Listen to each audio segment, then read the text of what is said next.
Welcome to WNL Sports Weekly. I'm Jeremy Franklin. This week we'll speak with junior men's basketball captain Jim Etling, sophomore women's basketball player Wesleigh Vick, and swimming coach Gardner. But first, a quick look back at the weekend in Washington in the athletics. Ron Tassoni and Bennett Lewis won individual titles as wrestling placed third out of 11 teams at the WNL Invitational. Women's swimming improved to 5-2 in dual meets with a 122-78 win at Bridgewater. And in a road basketball doubleheader, the men's team defeated Emory and Henry 58-55, while the women fell 61-36 to the Wasps. With me now is Jim Etling, junior basketball captain from Loveland, Colorado. Jim, welcome to the show. Thanks for having me.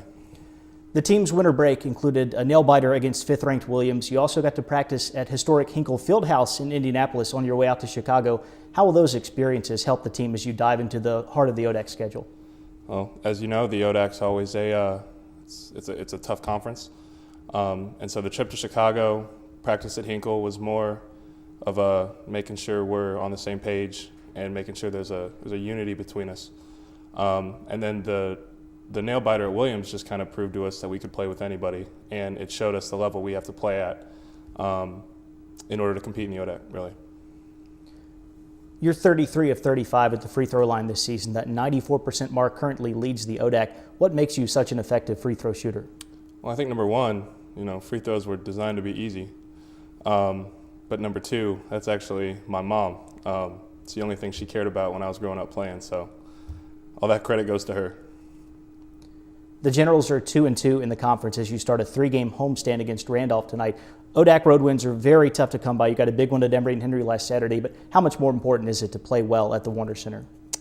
I think it's always important to play well, but especially when we're at the Warner Center, when we have, student support, when we're at our home gym, when we, know the routine and we're not struggling to get situated, it's always important. What are your expectations for Washington and Lee over the second half of the season? We need to fight. If you were to go into our locker room, not one of us is happy with our record, which currently stands at 5-8. And so we need to do whatever we can in order to get victories and to improve our season. Jim, thanks for joining us here. Best of luck the rest of the way. Appreciate you having me. With me now is Wesleigh Vick, sophomore basketball player from Raleigh, North Carolina. Wesleigh, welcome to the show. Thanks for having me. The class of 2016 has quickly become the core of the Generals basketball roster. You're accounting for over half of the team's points and rebounds so far this year. How have you and your fellow sophomores been able to contribute so heavily right away? Well, the sophomore class does consist of some of the older players on the team, so we've really had to step up and fill roles that normally juniors and seniors would fulfill. But I think we've done a good job stepping up as players and leaders on the team.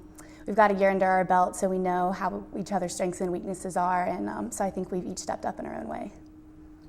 You've hit double digits in rebounds in each of the last 3 games. You're averaging 8.7 boards per contest now, which is currently 5th in the ODAC. What goes into being an effective rebounder? Well, rebounding is something that you definitely have to love to be effective at. Our coach says every day in practice that you have to have a rebounding mentality, so it's definitely something you have to think about, and it's a conscious effort to find a player and put a body on them and box out every single play.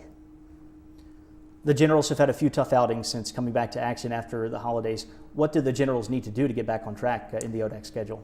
Well, our challenge this year has definitely been taking a lot of players that have never played together before, since our freshman class does fill half the roster. So taking a lot of players that have never played together before and figuring out how we can be effective. And I think it's definitely been a challenge, but the beautiful thing is that each player really does bring something invaluable to the team, and everyone is very key to the team as a whole. So I think once we figure out how to put all the different players together, we can really be excellent.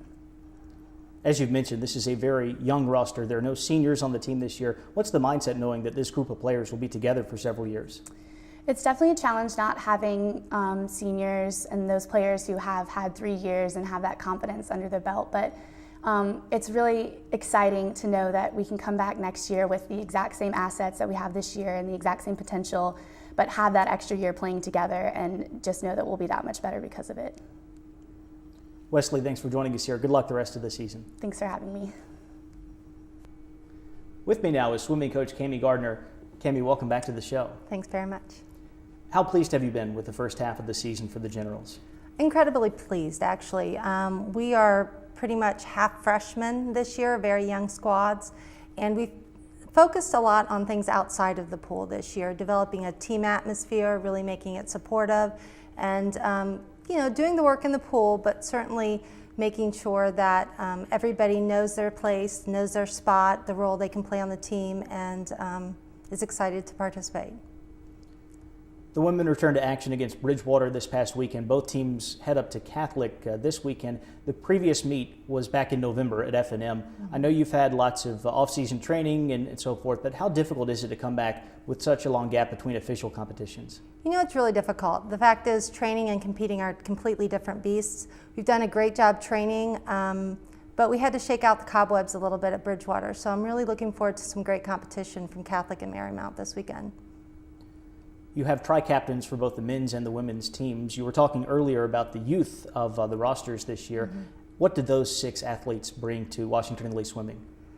They bring a sense of calm. They really are great leaders. They've really established what W&L swimming is all about for the freshmen and underclassmen. And really, we couldn't be where we are without them. What can Washington and Lee accomplish here in 2014? It's really up to the swimmers. They've set their goals high. They've really backed it up with some work. So I think the sky's the limit. I anticipate some really fast swimming. Cammie, thanks for being here. Best of luck the rest of the year. Thanks, Jeremy. It's time now for a look at the upcoming weekend. The men's and women's track and field teams open up the indoor season in Lynchburg at the Liberty Open, which starts on Friday afternoon. On Saturday, wrestling plays host to Centennial Conference foes McDaniel and Merchant Marine, while the swimming teams take on Marymount and Catholic up in Washington. Men's basketball meets Lynchburg at the Warner Center, and the women hit the road to face Virginia Wesleyan. For W&L Sports Weekly, I'm Jeremy Franklin. Thanks for watching.